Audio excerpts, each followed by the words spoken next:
భర్తలారా మీ భార్యలను ప్రేమించుడి.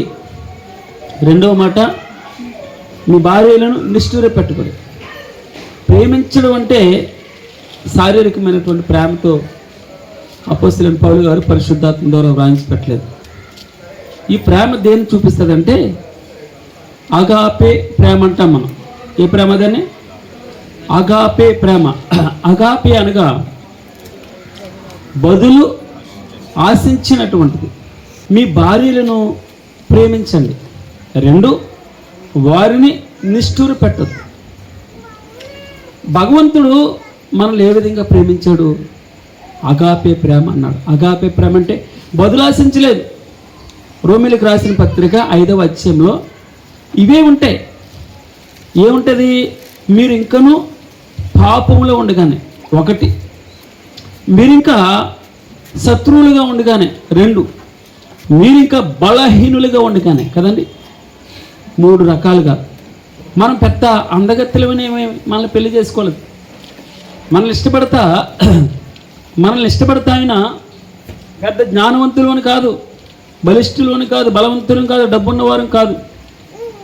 మన దగ్గర ఏ క్వాలిఫికేషన్ లేదు, అర్హత లేదు, బలహీనులం మనం. అయితే మనల్ని ఆయన చూస్ చేసుకున్నాడు కదండి. అలాగే భార్యాభర్తలకి ఇద్దరికి వివాహం జరుగుతుంది. వివాహం అయింది. వివాహం అయిన ఒక్కసారి ప్రదానం చేయబడిన తర్వాత పరిశుద్ధ బైబిల్ గ్రంథం ఏం చెప్తుందంటే, సొంత పురుషుడు అనుంది. ఒక్కడే సొంత పురుషుడు తనకు లోబడవలసిందే. భార్యకి చెప్తున్నాడు, నీవు తనని ప్రేమించవలసిందే, తనని నీవు నిష్ఠూర పెట్టడానికి వీల్లేదు అన్నాడు. ఇక్కడ మనం ప్రేమను గురించి చూస్తే అగాపే ప్రేమ. తండ్రి మన పట్ల ఏ విధమైన ప్రేమను చూపించాడో ఎఫెసీయులకు రాసిన పత్రికలో మనం చూస్తాం. మనకి ఇందులో ఈ 2 మాటలు 7 సత్యాలు చూస్తాం మనం. ఈ 2 మాటలు, ఒకటి, భర్తలారా మీ భార్యలను ప్రేమించుడి. కిందే ఉన్నది, మీ భార్యలను నిష్ఠూర పెట్టుకుడి. ఇక్కడ మనం 7 సంగతులు మనకు కనబడతాయి ఇక్కడ. ఒకటి, జ్ఞానం కలిగి భార్యతో కాపురం చేయాలని, వారిని ఎప్పుడు ఎల్లప్పుడూ సన్మానించాలని, వారిని పరిశుద్ధపరచాలని. 4వది, వారిని పోషించాలి. 5వది, సంరక్షించాలి. 6వది, అన్యోన్యంగా ఉండాలి. 7వది. ఇప్పుడు 6 మాటలకి ఒక మాట ఈక్వల్ అన్నమాట. నిష్ఠూర పెట్టుకుడు. నిష్ఠూర పెట్టుకుడు అంటే ఏంటి? వారిని కష్టపెట్టద్దు, వారి మనసుకి బాధ కలిగించద్దు. అయితే 2 వైపుల నుంచి ఉంటుంది, యాక్షన్ రియాక్షన్ ఉంటుంది. ఒకవైపు నుంచి నిన్నంతా ఏం చూస్తాం? భార్యలారా మీ భర్తలకి విధేయులై ఉండండి, ప్రభువునందు ఇది యుక్తం, ఫిట్, కరెక్ట్, మంచిది. భర్త బలహీనుడైనా కూడా భార్య ఏం చేయాలట? లోబడి ఉండాలి, విధేయత చూపించాలి. అన్ని విషయాల్లో విధేయత చూపించాలి. ప్రభు ఏ విధంగా తండ్రికి విధేయత చూపించాడో, లోబడ్డాడో, అట్టి విధంగా అన్నాడు. నన్ను మనం చూసాం. ప్రభు పురుషునికి శిరస్సు, పురుషుడు స్త్రీకి శిరస్సు. శిరస్సుకి శరీరం ఏమవ్వాలి? లోబడాలి, విధేయత చూపించాలి. ఇది ఫిట్, ఇది యుక్తం, ఇది పర్ఫెక్ట్, కరెక్ట్ అయినటువంటి మాట, భగవంతుడు చెప్పినటువంటి మాట. ఈరోజు రివర్స్లో మనకేం చెప్తున్నాడు? పురుషులారా మీ భార్యలను ప్రేమించండి. 1 పేతురు రాసిన పత్రిక 3వ అధ్యాయం 7వ వచనం చూద్దాం. 1 పేతురు 3వ అధ్యాయము 7వ వచనం చదువు బ్రదర్. అటువలనే పురుషులారా జీవమును కృపావరములు మీ భార్యలు మీతో పాలువారై ఉన్నారని ఎరిగి ఎక్కువ బలహీనమైన ఘటమని భార్యను సన్మానించి మీ ప్రార్థనలకు అభ్యంతరము కలుగుకున్నట్లు జ్ఞానము చెప్పిన వారితో ఏమన్నాడు? మొట్టమొదట జ్ఞానం చెప్పిన వారితో కాపురం చేయాలి. మీ భార్యలు బలహీనమైన ఘటాలు. సంఘానికి కొలసి పేతురు గారు రాస్తున్నాడు పత్రిక. కొలసి పత్రికలు కూడా ఇదే మాట చెప్తున్నాడు. మీ భార్యలను ప్రేమించుడి, వారి మనసులను నిష్ఠూరు పెట్టద్దు. మీ భార్యలతో మీరు ఎలా ప్రవర్తించాలన్నాడు? జ్ఞానంతో ప్రవర్తించాలట. అటువలనే పురుషులారా, జీవమను కృపావరములో మీ భార్యలు మీతో పాలువారి ఉన్న సమానంగా ఉన్నారని కదండి. ఈ జీవమను కృపావరం అంటే వివాహమే. ఇంకొక విధంగా చెప్తే ఆ వివాహ బంధంలో ఇద్దరు సమానంగా ఉండడానికి, భర్త భార్య సమానంగా ఉండడానికే యాక శరీరం అన్నాడు. నువ్వు పైనుండు కిందుండు అని కాదు. నిన్న ఒక మాట చూసాం, శిరస్సు అన్నాడు, మంచిదే, లోబడి ఉండాలి. ఇక్కడ యాక శరీరము, ఒకే శరీరం. అందుకే భార్యను ప్రేమించేవాడు తానను ప్రేమించుకుంటాడు అని వ్రాయబడి ఉంది. ఎఫెసీయులకు రాసిన పత్రికలో మనం చూస్తాం. తాను ప్రేమించుకునేవాడు ఏం చేస్తాడండి? భార్యను ప్రేమించడం అంటే తనను తాను ప్రేమించుకోవడం. అది అక్కడ ఇచ్చినటువంటి వాక్య సారాంశం. జ్ఞానం కలిగి కాపురం చేయాలి. వారు జీవమును కృపావరములో మీ భార్యలు మీతో పాలువారమై ఉన్నారని ఎరిగి ఎక్కువ బలహీనమైన ఘటమని భార్యను సన్మానించి. ఏమన్నాడమ్మా? మీ భార్యలు ఎక్కువ బలహీనమైన ఘటాలట. ఎందుకు అంటే బలహీనమైన ఘటం అంటే బలం తక్కువనా, విజ్ఞానం తక్కువనా? కాదు. మీరు ఎంత ఐఏఎస్ ఆఫీసర్ అయినా తన భర్త నుంచి కొన్ని ఆశిస్తుంది ఎప్పుడు. అది బలహీనం. ఆమె బలహీనం. అది సృష్టి రహస్యం. ఇందులో మొట్టమొదటి కోరుకునేది ఏంటంటే, ఆమె వండి పెట్టినటువంటి, మీకు తెలుసు, స్త్రీలు అనేటువంటి వారు వండి పెట్టారనుకోండి, ఉదాహరణకి టేస్ట్ చెప్పకూడదు. ఉప్పు ఎక్కువైందని, కారం తక్కువైందని, పులుసు పండు లేదని వాళ్ళకి ఏమనిపిస్తుంది? మనసులో ఏమనిపిస్తుంది? మామూలు రాదు, మామూలు కోపం రాదు. రెండోది, వారు ఎదుర్కొండా ఎవరైనా కూర వేశారనుకోండి, పోనీ ఎక్కడికైనా ఇంటికి వెళ్ళారు, మా భలే ఉంది కూర, మంచిగా ఉండవు అనకూడదు. అదేంటి తెలుసా? ఉదాహరణ చెప్పి, బలహీనమైన ఘటం. త్వరగా రెస్పాండ్ అవుద్ది స్త్రీ యొక్క మనసు. ఈ శరీరం తన సొంతం అని అనుకుంటుంది. మీకు అర్థం కాలే? ఇది సృష్టి ధర్మం. ఏమనుకుంటుంది? భర్త భార్య ఒకే శరీరం, ఏక శరీరం. ఈ శరీరాన్ని పొగుడుకోవాలి. నన్ను నేనే పొగుడుకోవాలి, బయట వాళ్ళు ఎందుకు పొగడాలి? మీకు అర్థమైందమ్మా? భర్త తననే పొగడాలని ఆశపడుతుంది, తననే మెచ్చుకోవాలి.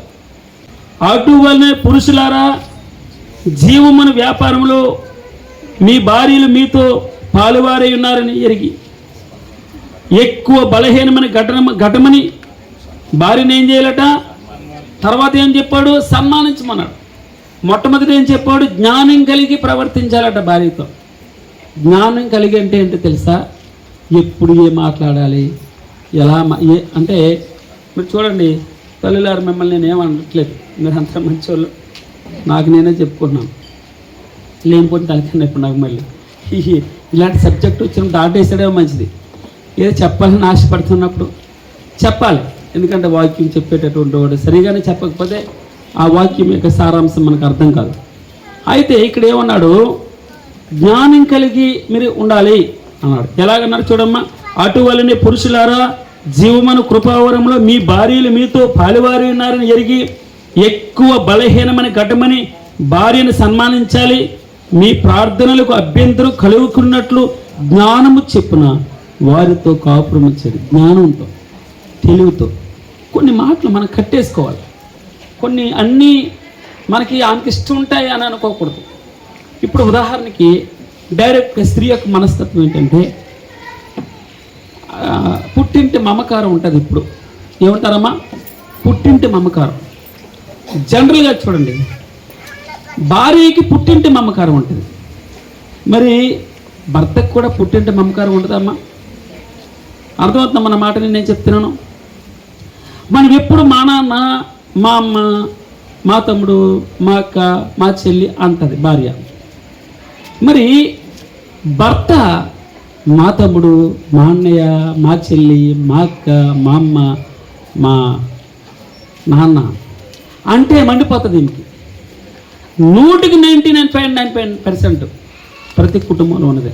మీరు ఎక్కడైనా ఆలోచించండి. ఈవెన్ నా గురించే నేను చెప్తున్నాను, ఎవరి గురించి నాకెందుకు, నా గురించి కూడా. మన ఇంట్లో ప్రతి ఇంట్లో మనకి నచ్చింది, మన అమ్మ నచ్చుతుంది, మన నాన్న నచ్చుతాడు. భర్త, నాన్న మీకు ఇది మూల కారణం ఏంటో తెలుసమ్మా? వాక్యం మనకి సరిగా అర్థం కాక, బైబిల్ చదవక. బైబిల్ చదవనంత వరకు ఇంకా ప్రాచీన పురుషుడు ఇంకా మనలో ఉంటాడు, చచ్చిపోం మనం. అందుకే దేవుడు ఏం చెప్తాడంటే, భార్యలకు చెప్పాడు నిన్న, ఈరోజు భర్తలకు చెప్తాడు, తర్వాత తండ్రులకు చెప్తాడు, తల్లికి చెప్పడం. మీరు చూడండి, అక్కడ వాక్యం ఉంటుంది. తల్లికి చెప్పలేదు, పిల్లలకు రాశాడు, మరలా దాసులకు రాశాడు, యజమానులకు రాశాడు, తల్లికి రాయలేదు. ఈ యొక్క సూత్రం మనం చూద్దాం ఒకసారి.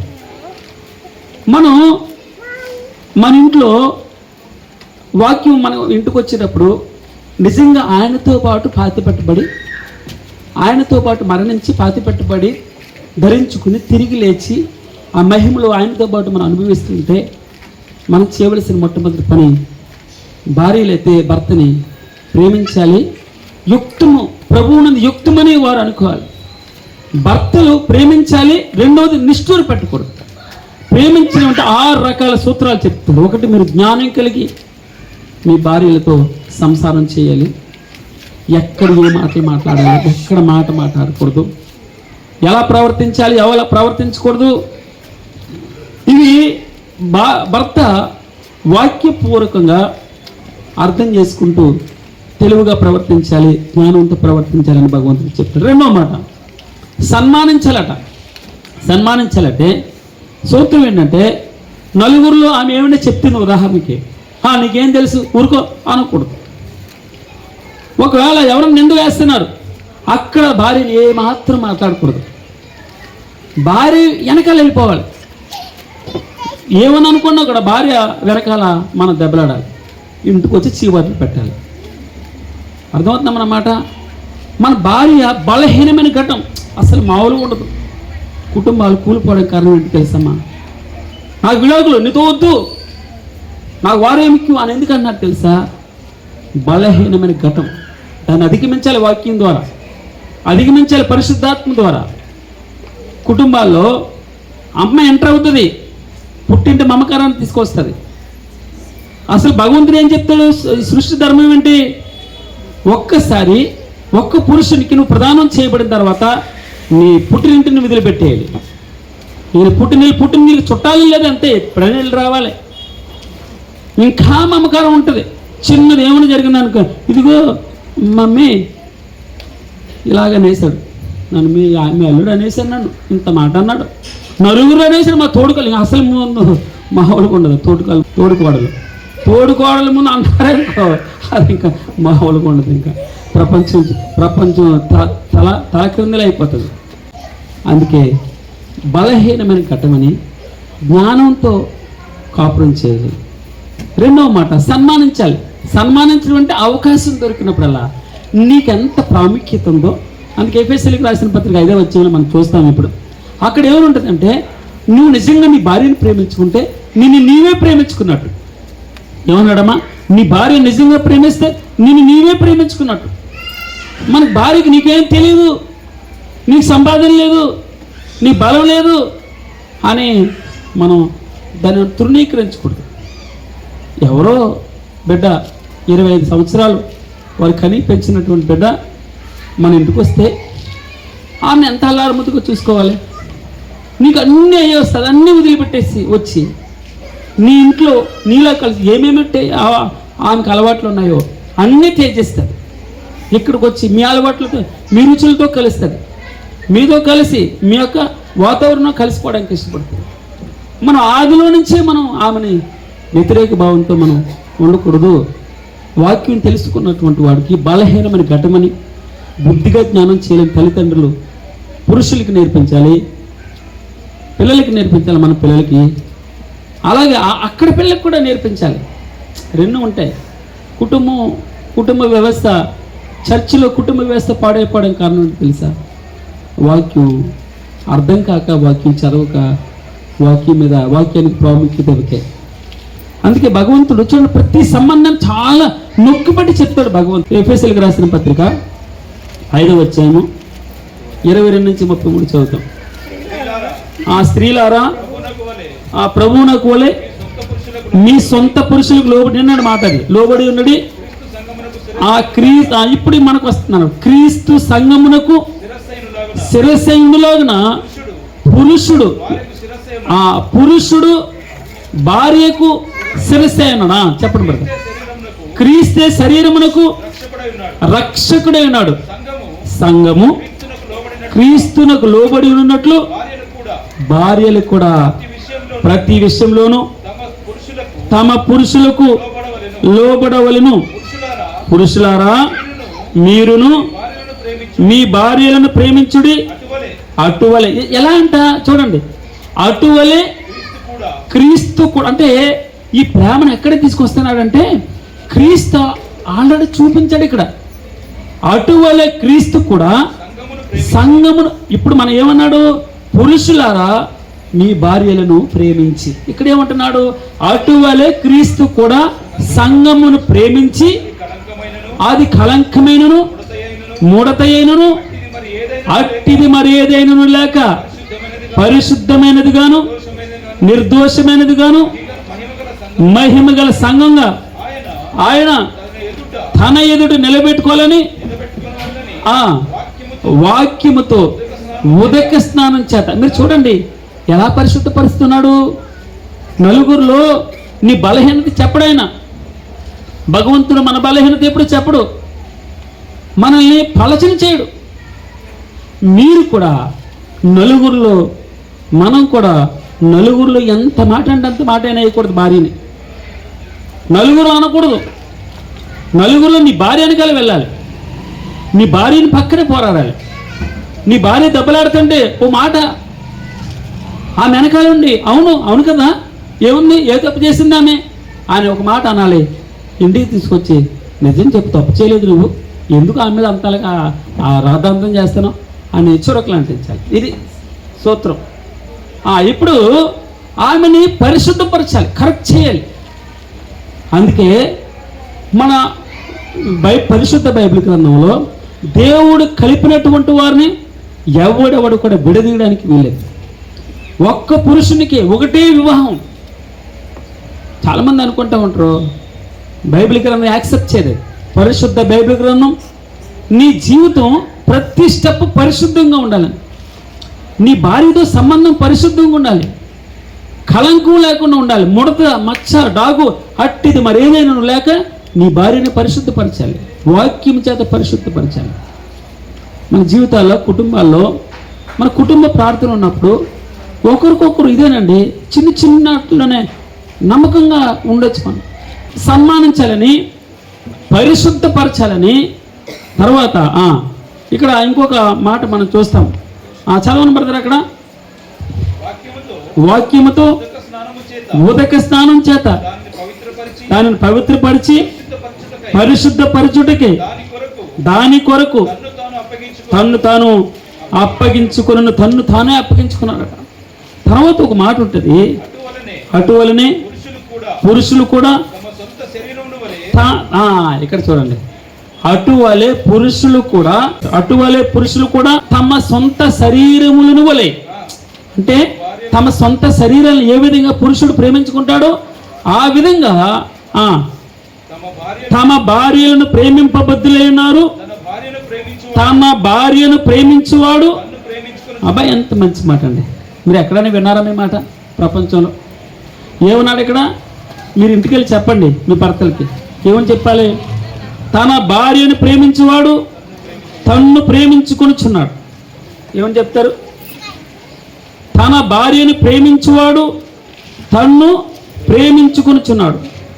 తన శరీరమును ద్వేషించిన వాడు ఎవడునూ లేడు, కానీ ప్రతి వాడును దానిని పోషించి సంరక్షించుకొనను. స్తోత్రం ప్రభు.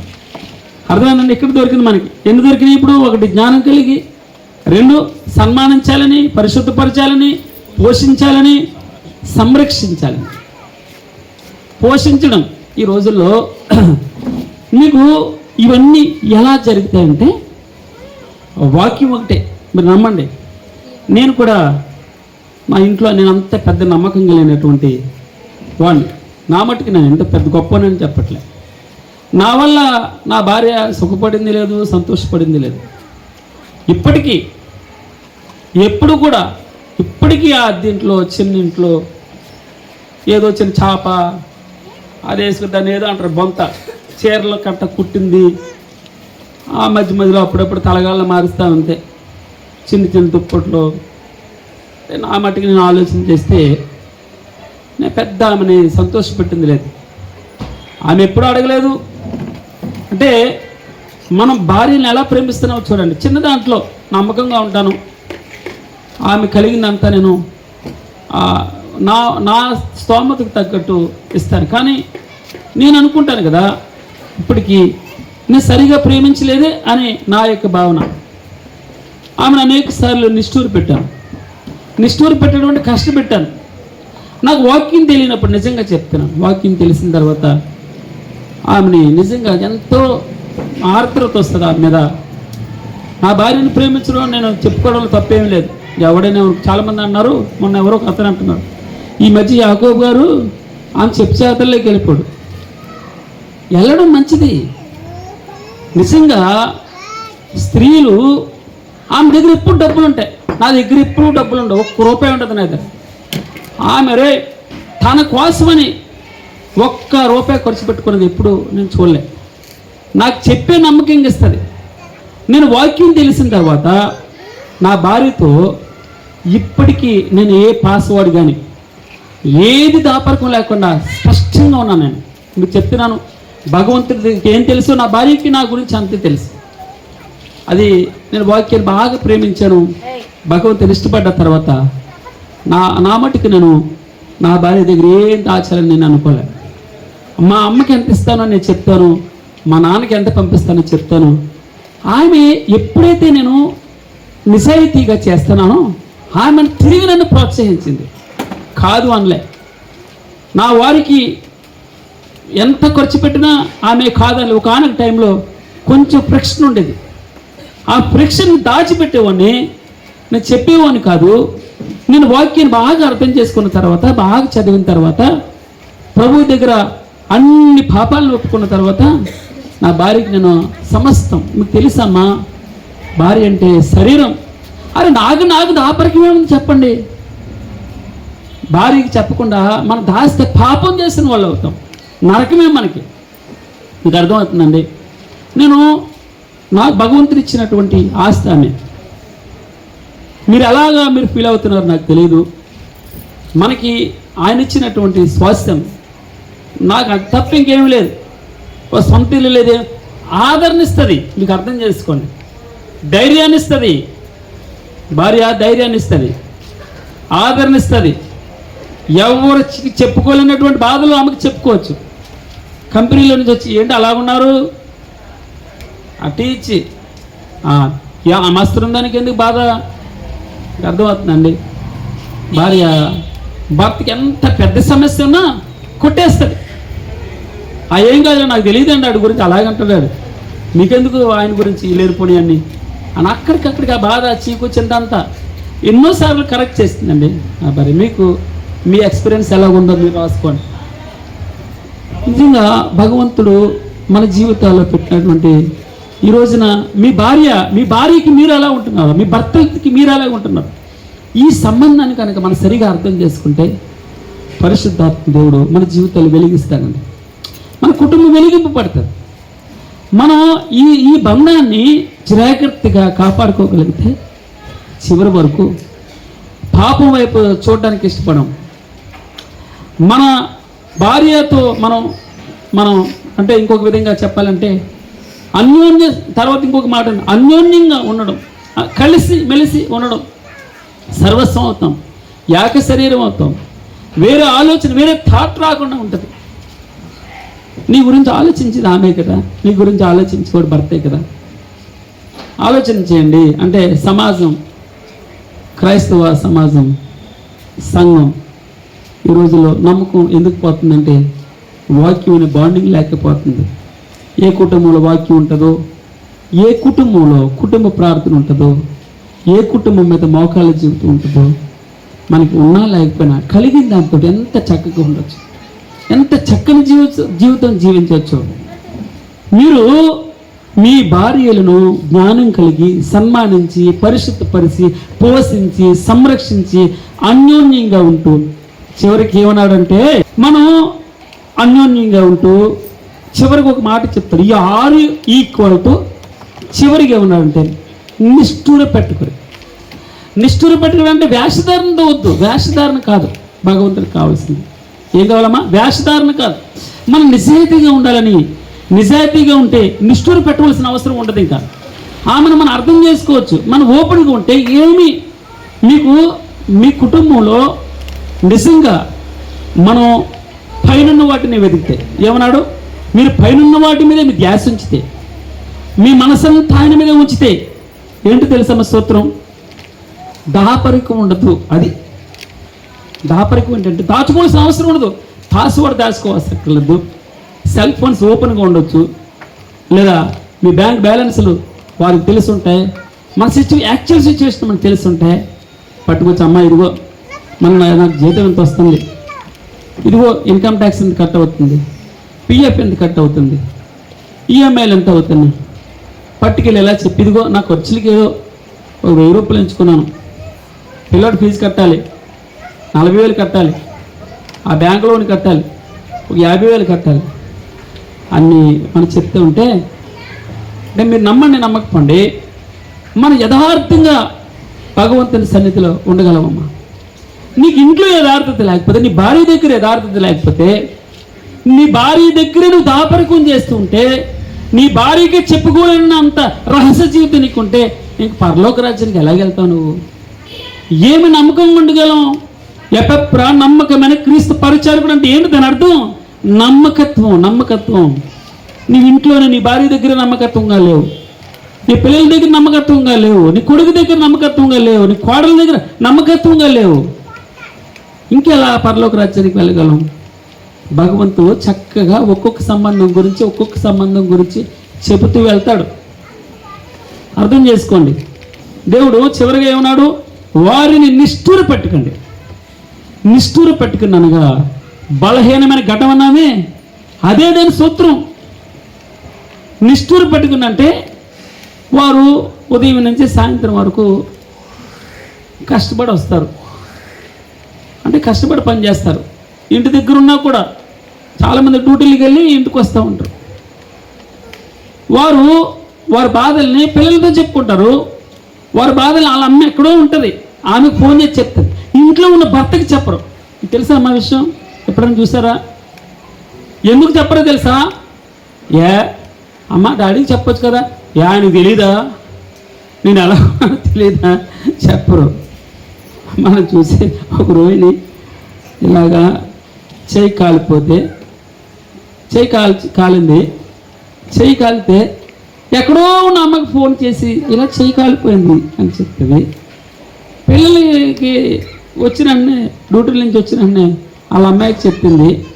కానీ భర్తకి చెప్పట్లేదు, చెంగు దాచుకుంటుంది. ఇక్కడ వాళ్ళ అమ్మాయి వచ్చి అమ్మ మా అమ్మకి చెప్పొచ్చు కదా అంటే, తెలీదా చూడ్డా అంటే భర్త తనని కేర్ చేయాలని ఇష్టపడుతుంది. అర్థమైందండి? భార్య ఏమని కోరుకుంటుందంటే దగ్గరగా ఉండాలని.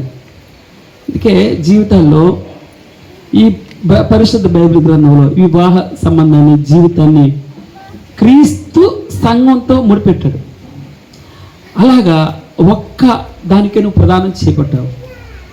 నీ వివాహ జీవితం నమ్మకంగా భర్తకి భార్య, భార్యకి భర్త, అన్నిట్లో మీరు చక్కగా మీ కుటుంబాలు ఉండాలంటే, కోపతాపాలు రాకుండా మానం వచ్చిన పరిశుద్ధాత్మ దేవుడు చక్కబెట్టాలంటే సూత్రం ఏంటంటే వాక్యం. వాక్యం వాక్యం వాక్యం ఈ వాక్యాన్ని మనం ఎక్కువగా ప్రేమిస్తే అయ్యే లక్షణాలు మనకు వస్తాయి. దేవుడు క్రీస్తు సంఘానికి ఏం చేస్తాడో మనం భారీగా అదే చేస్తాం. తిరిగి సంఘం దేవుడికి ఏం చేస్తుందో, ఏ విధంగా ఆరాధన చేస్తుందో, ఏ విధంగా భక్తిభావంతో ఉందో అదే చేస్తాం మనం. కుటుంబ సంబంధాలు బలంగా ఉండాలంటే స్తోత్రం, వాక్యం మనం సరిగా అర్థం కాక, సరిగా చదవక, అక్కడే వదిలేసి చూద్దాంలే, రేపు చూద్దాంలే, మనం వెంపర్లాడాలి. వెంపర్లాడటం అంటే ఏంటి తెలుసమ్మా? బాగా ఆసక్తితో వాక్యాన్ని నేర్చుకోవడానికి భగవంతుని దగ్గర మనం ఇది కొలసీలకు రాసిన పత్రిక అంతా అదే చెప్తుంది.